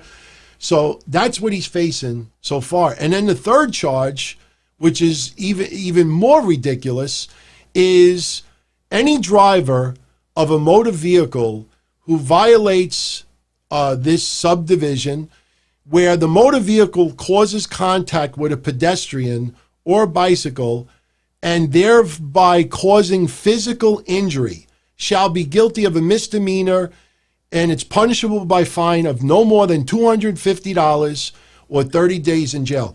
Bottom line is, this guy that killed Matt Travis and left the scene of the accident, he's facing a maximum of maybe 75 days in jail, fines of maybe what, $1,200, $1,500, and I don't even see where his license gets taken away. He's got to take a defensive driver class. He's got to pay this $100 fee for 3 straight years and a couple of points on his license. That is the Matt Travis death. Like I said, people out there will just look at the case report and, oh, yeah, this is what you talked about. But I don't think anybody ever stopped to really look at what this guy is facing. This guy may end up with just a month of jail, $1,000, $1,500 in fines, some points on it, even if they suspend his license for 6 months. Is that justice for Matt Travis? I don't know. Maybe some people feel that it is.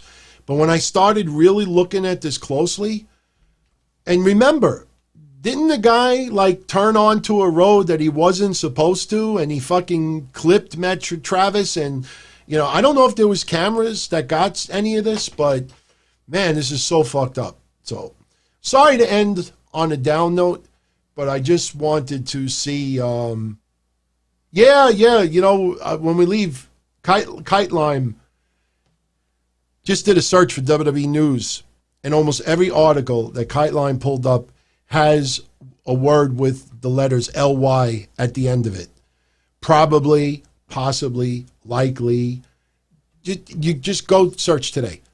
See all the articles out there. Any word, any article that has LY at the end, they don't fucking know. It's LY means you're not sure. And you got to stay away from them. Seriously. You got to stay away from them. That's why I cringe sometimes when some of these news stories creep into my shows, because I'm like, man, I don't even want to fucking acknowledge it. But it is fun to laugh at them. With 2 weeks ago, Dominic Dijakovic is going to face Apollo Crews 2 weeks ago. Now, that could ultimately happen, and then they'll say, oh, we told you. No, you said 2 weeks ago he was showing up. Velveteen Dream, what school did you go to? He was showing up. Now he's not showing. What happened to Chelsea Green? You know, she could still show up, absolutely. You know? By the way, Robert Stone, that little confrontation with Rhea Ripley tonight, I honestly don't know why. You know, if I found out that Robert Stone worked in the offices for WWE and he got like that similar to the AEW stuff, like who works in the offices, and then they give him a little storyline as, you know, appreciation for all the hard work that you do, I could see it. But they ain't nothing. I'm telling you, man, if you remember the other day when I talked about water chestnuts, Robert Stone is like eating water chestnuts out of the can. You know, they're crunchy, but they have no taste to it whatsoever. Robert Stone, I don't know who in the writing team looks at Robert Stone and says, yeah, that's NXT. That's Star. That's NXT all over it. Yeah, keep it. How does that guy keep a job? I don't care if he's Robbie E, Robbie A. Right now he's Robert Stone. There's nothing about Robert Stone that makes me must-see TV when he's on. Even if it's the littlest little segment.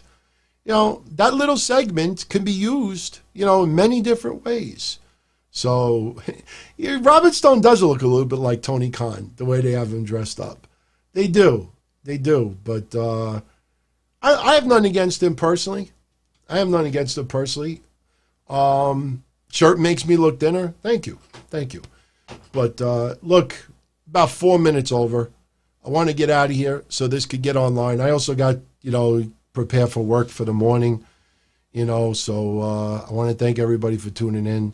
And I will definitely, without a doubt, get into a lot of stuff Friday night for the Don Tony Show. Definitely check it out. For our patrons, like I said, Mish and I will probably be Don Tony Show on Saturday instead of Sunday because Sunday is Backlash. So schedule for this week, Friday, Don Tony Show right here, 10:05 p.m. Eastern, right after SmackDown. Saturday, we'll let everybody know. We'll probably do it somewhere like around between 4 and 6 p.m. We'll probably start around that time. That seems to be great for everybody who wants to tune in live. So you'll have Breakfast Soup on Patreon Saturday. And then Sunday night, immediately following Backlash, Kevin and I will be up here doing the Backlash pay-per-view recap. And then Monday will be the DTKC show. So much love as always. Everyone, before you leave, if you enjoyed the show, hit the like button. Like I said, helps give recommendation to others to go check out the show. If you're enjoying the channel, subscribe. It's not showing it right now, but I know we just went over 12,000 subscribers. I think right now it's like 12,200. So awesome, man. Awesome. I know I've said it 1,000 times already, but when we were realistically, looking at as far as what kind of numbers the channel would get, I was going to be happy if we had 10,000 by the end of the year. We had 10,000 in 4 months. So, I love it. Haters hate it. It is what it is. So as long as you keep tuning in, I'll keep banging these out. And don't forget, June 25th to June 29th, those 5 days, I will be out of New York. I will be on vacation, so that Friday's Don Tony Show will definitely not be taking place. So just make a note of it. And, okay, saying 12,300? Okay. Well, now it's saying 12:11 a.m., but all right, cool, absolutely. So let me know what you thought tonight's episode. If you agree, disagree with anything that I talked about, definitely post it. And I'm out of here. So I'm not going to play the other intro as an outro since I screwed up the beginning of tonight. So I'll just get out of here and say, much love, everyone. I'll catch you all again Friday for the Don Tony Show. Take care. Be safe. Enjoy the rest of the week. Ciao.